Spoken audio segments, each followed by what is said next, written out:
in this video we are going to discuss about the expenditure audit of government accounts. Basically the expenditure audit is of 5 types: audit against rules and orders, audit of sanctions, audit against provision of funds, propriety audit and performance audit. In case of audit against rules and orders, auditor is required to carry out examination of various rules, regulations and orders issued by the executive authorities. मतलब जो executive authorities ने orders, rules, regulations issue कर रखे हैं, auditor उनका examination करेगा. क्यों करेगा ये examination? To see that they are not inconsistent with any provision of the constitution और लॉ मेड देयर अंडर. कि जो rules, regulations and orders issue किए गए हैं वो किसी कॉन्स्टिट्यूशन को या किसी लॉ के इनकन्सिस्टेंट नहीं है. मीन्स हर कॉन्स्टिट्यूशन को और लॉ को वो फॉलो कर रहे हैं, उनके बियॉन्ड नहीं जा रहे हैं. They are consistent with the essential requirements of audit and accounts as determined by the CAG. CAG ने ऑडिट की और अकाउंट्स की जो रिक्वायरमेंट्स बता रखी हैं, जो एसेंशियल पॉइंट्स बता रखे हैं for the presentation, for the compilation, for the submission, उनको फॉलो किया गया है, उनके कंसिस्टेंट है. They do not come in conflict with the orders of or rules made by any higher authority. अगर किसी हायर अथॉरिटी ने कोई रूल्स एंड रेगुलेशंस बना रखे हैं तो जो एग्जीक्यूटिव अथॉरिटी है उसके रूल्स एंड रेगुलेशंस है वो उसको कॉन्फ्लिक्ट नहीं कर रहे हैं. मतलब दोनों में चेंज नहीं है. जो rules and regulations higher authority ने बनाए हैं, एग्जीक्यूटिव अथॉरिटी ने भी उन्हीं रूल्स एंड रेगुलेशंस को फॉलो किया है. In case they have not been separately approved by competent authority. अगर रूल्स एंड रेगुलेशंस जो एग्जीक्यूटिव अथॉरिटी ने बनाए हैं जिसका हम ऑडिट कर रहे हैं वो किसी कॉम्पिटेंट अथॉरिटी ने अप्रूव नहीं किए हैं, the issuing authority possess the necessary rules making power. तो एग्जीक्यूटिव अथॉरिटी के पास में necessary rules making power present है. मतलब इशूइंग अथॉरिटी जो है उसके पास में पावर्स है. ऐसा नहीं कि उसने बिना पावर के ही कोई भी इंस्ट्रक्शन या कोई भी रूल पास कर दिया है, कोई भी रूल इशू कर दिया है. Audit of sanctions. Audit has to ensure that each item of expenditure is covered by sanction, either general or special form of competent authority. Basically in case of government जो भी expenditure करती है उसको पहले किसी न किसी कॉम्पिटेंट अथॉरिटी से सैंक्शन कराना होता है. Means if government has to expend even a single penny of rupee, the government need to sanction audit competent authority by the competent authority. मतलब गवर्नमेंट बिना सैंक्शन के एक सिंगल पेनी भी खर्च नहीं कर सकती. अगर तो इन case of audit of sanctions हम ये देखेंगे कि जो भी गवर्नमेंट ने एक्सपेंडिचर्स करे हैं या जो भी गवर्नमेंट के एक्सपेंडिचर्स हुए हैं from the consolidated fund, contingency fund और एनी ट्रेडिंग अकाउंट, तो वो सारे एक्सपेंडिचर सैंक्शन होने चाहिए. The auditor has to ensure, auditor ये एंश्योर करेगा that each item of expenditure is covered by sanction, कि हर एक्सपेंडिचर का सैंक्शन हुआ है. इधर जनरल या तो जनरल सैंक्शन हुआ हो या special form the competent authority, ये कॉम्पिटेंट अथॉरिटी ने स्पेशल सैंक्शन किया हो. The audit of sanction is directed both in respect of ensuring that audit of sanction the expenditure is properly covered by a sanction. Audit of sanction में auditor ये देखेगा कि the expenditure is properly covered by the sanction, यानी कि expenditure जो भी हुआ है उसका प्रॉपर सैंक्शन हुआ हो. To satisfy that the authority sanctioning it, ये सेटिस्फाई करने के लिए कि जो अथॉरिटी उसको सैंक्शन कर रही है is competent for the purpose by virtue of powers vested by constitution. Constitution ने जो उसको पावर्स दी हैं वो कॉम्पिटेंट है. मतलब जो अथॉरिटी उसको सैंक्शन कर रही है ऐसा ना हो कि उसके पास पावर ही ना हो सैंक्शन करने की. जैसे अगर हमें कोई एक्सपेंडिचर सैंक्शन कराना है तो हम उस एग्जीक्यूटिव डिपार्टमेंट के, उस अथॉरिटी के पियोन से सैंक्शन करा लें, तो ऐसा नहीं होगा. जो भी कॉम्पिटेंट अथॉरिटी है, जो कॉन्स्टिट्यूशन ने जिसको पावर बेस्ट की है, मतलब पावर दी हैं, वही उस एक्सपेंडिचर को सैंक्शन कर सकती है. तो ऑडिटर विल चेक कि एक तो एक्सपेंडिचर सैंक्शन हुआ हो और कॉम्पिटेंट अथॉरिटी सैंक्शन हुआ हो. Audit against provision of funds. In carrying out an audit against provision of funds, auditor need to consider the following aspect. There is a provision of fund out of which expenditure can be incurred. जैसे जो भी expenditure हुआ है उसके लिए जो provision बनाया गया था वो एक्सपेंडिचर उस प्रोविज़न में से ही होना चाहिए। The amount of such expenditure does not exceed the appropriation made.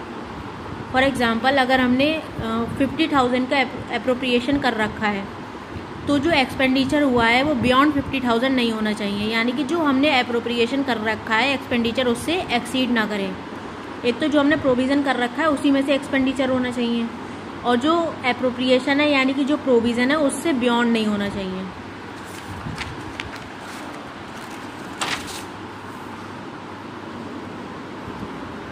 Third is propriety audit.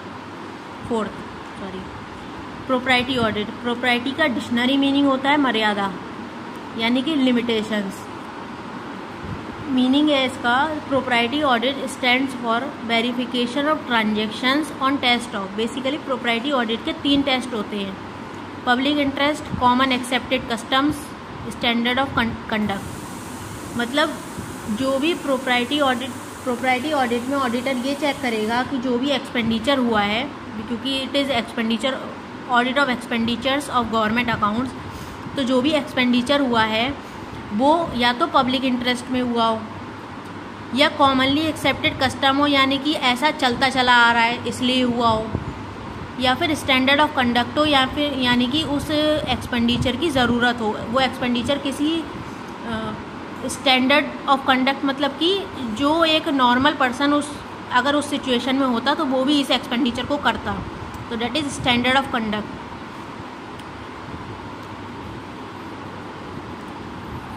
यानी कि प्रोप्राइटी ऑडिट का बेसिकली मतलब ये होता है कि जो प्रोप्राइटी ऑडिट है वो या तो पब्लिक इंटरेस्ट में हुआ हो। मतलब प्रोप्राइटी ऑडिट में बेसिकली इट इज़ चेक्ड कि ऑडिट जो है वो मतलब कॉमन प्रूडेंस में किया गया हो, यानी कि जो भी स्पेंडिंग्स हुई हैं वो वेस्टफुल ना हो।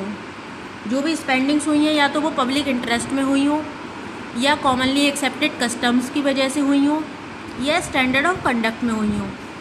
यानी कि जो ऑर्डिनरी मैन ऑफ प्रूडेंस है अगर वो भी इस सिचुएशन में होगा तो वो उस एक्सपेंडिचर को करता।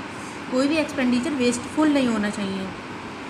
जैसे कि फॉर एग्ज़ाम्पल कोई भी गवर्नमेंट अगर कोई स्टैचू बनवाती है, फॉर एग्ज़ाम्पल उनने 100 एलिफेंट्स की स्टैचू बनवाई, ओके, तो फिर अगर वो 100 एलिफेंट्स की स्टैचू, ना तो वो पब्लिक इंटरेस्ट में है क्योंकि पब्लिक को उससे कोई फ़ायदा नहीं होगा। कॉमनली एक्सेप्टेड अगर कस्टम नहीं है कि हम ऐसी स्टैचू बनवाते रहते हैं तो भी वो वेस्टफुल है अगर वो कॉमनली एक्सेप्टेड कस्टम में नहीं है। और स्टैंडर्ड ऑफ कंडक्ट भी नहीं है कि उसे बनवाने से मतलब कोई भी अगर उसकी जगह होता तो वो स्टैचू बनवाता। तो this is against the propriety audit, मतलब कि ये वेस्टफुल एक्सपेंडिचर है। तो ऐसे एक्सपेंडिचर्स को ऑडिटर चेक करेगा कि कोई भी ऐसा वेस्टफुल एक्सपेंडिचर ना हुआ हो। Emphasis and scope of propriety audit, instead of too much dependence on documents, watcher and evidence. मतलब प्रोप्राइटी ऑडिट जो है वो डॉक्यूमेंट्स पे, वॉचर पे एंड एविडेंसेस पे डिपेंड नहीं होता है। It is free of document, vouchers and evidence. Audit is not related to vouchers and records, मतलब इसमें हम वॉचर्स और रिकॉर्ड्स चेक नहीं करेंगे। It shifts the emphasis to the substance of transaction. ये सब्सटेंस ऑफ ट्रांजेक्शन चेक करता है, मतलब जो एक्सपेंडिचर हुआ हो वो रीजनेबल है या नहीं है। And looks into the appropriateness there of on a consideration of financial prudence.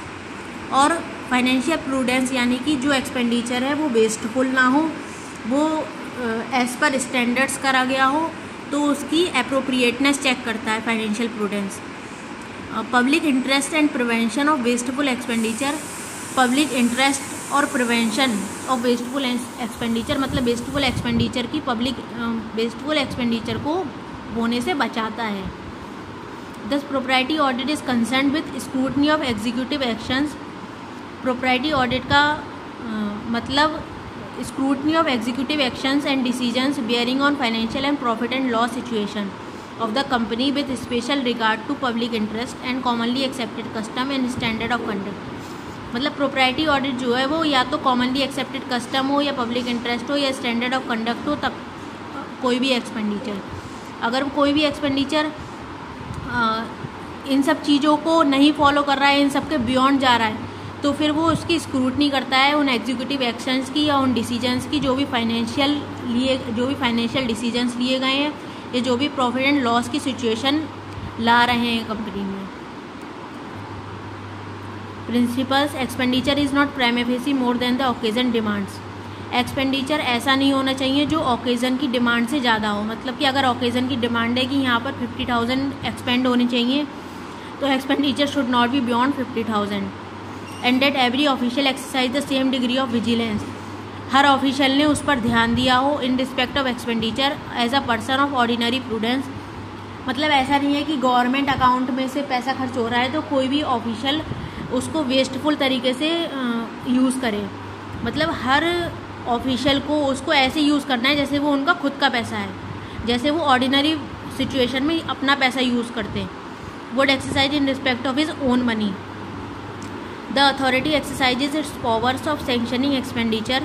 Authority अपनी पावर को यूज़ करती है सेंक्शन करने की एक्सपेंडिचर को, टू पास एन ऑर्डर, एक ऑर्डर पास करने के लिए, विच विल नॉट डायरेक्टली और indirectly accrue to its own advantage. मतलब उस अथॉरिटी का अपना खुद का कोई एडवांटेज नहीं होना चाहिए उस एक्सपेंडिचर को सेंक्शन करने के लिए। Funds are not utilised for a benefit of particular person और ग्रुप ऑफ पर्सन। जो फंड है जो एक्सपेंडिचर किया गया है वो किसी एक पर्सन को या किसी एक ग्रुप ऑफ पर्सन को पार्टिकुलरली कोई एडवांटेज ना दे। मतलब ऐसा नहीं है कि उनके किसी पर्सनल बेनिफिट के लिए यूज़ हुआ हो। Apart from the agreed remuneration, मतलब कि जो भी एम्प्लॉयज़ की या जो भी डिपार्टमेंट की एग्रीड सैलरी है, no other avenue is kept open to indirectly benefit the management personal, employees and others. मतलब मैनेजमेंट पर्सनल को, एम्प्लॉयज़ को या किसी और को उससे कोई डायरेक्टली और कोई बेनिफिट ना हो रहा, जो उनकी सैलरी है सिर्फ उन्हें वही मिले। Performance audit, the scope of audit has been extended to cover 3 E's। Performance audit में हम 3 E's को कवर करते हैं। 3 E's means efficiency, economy and effectiveness, which also means as performance audit और फुल स्कोप ऑडिट, यानी कि ये full scope audit इसको कहा जाता है। Now what is efficiency audit? It examines the execution of various schemes, projects and their economical operation and also whether they are yielding the result expected from them। मतलब efficiency audit में auditor ये check करेगा कि जिन purposes से कोई भी scheme या कोई भी प्रोजेक्ट लगाया गया था या कोई भी इकोनॉमिकल ऑपरेशन किया गया था तो फिर मतलब उससे वो एक्सपेक्टेड रिजल्ट्स आ रहे हैं या नहीं आ रहे हैं। इकोनॉमी ऑडिट में it examine the execution of financial resources, इसमें फाइनेंशियल रिसोर्सेज का एग्जामिनेशन होगा, ह्यूमन रिसोर्सेज का and physical resources economically by an entity, and whether the approving and spending authority have observed economy. Economy का basically मतलब इससे होता है कि जो वही कि वेस्टफुल एक्सपेंडिचर ना हो, मतलब कि इकोनॉमिकली खर्च किया गया हो, यानी कि जो भी फाइनेंशियल रिसोर्सेज हैं, ह्यूमन रिसोर्सेज हैं, फिजिकल रिसोर्सेज हैं, वो एंटिटी में इकोनॉमिकली यूज़ हो रहे हो, उनका मिसयूज़ ना हो रहा हो, ओवर यूटिलाइजेशन ना हो रहा हो, and whether approving and spending authority, जो भी अप्रूविंग एंड स्पेंडिंग अथॉरिटी है, जो भी सैंक्शनिंग अथॉरिटी है, हैव ऑब्जर्व्ड इकोनॉमी, वो इकोनॉमी को ऑब्जर्व कर रहे हो, उसको ऐसा नहीं है कि उसको इग्नोर कर रहे हो, मतलब कि इकोनॉमी को लेके चलें। Efficiency audit, it is performance appraisal of programs, schemes, projects. Effectiveness audit, it is performance appraisal of the programs, schemes, projects with reference to the overall targeted goals।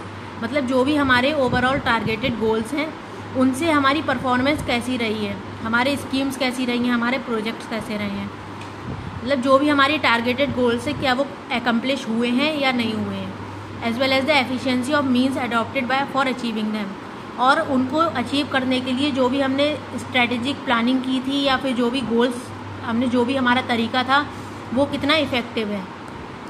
That's all. Now audit of receipts will be uploaded in next video.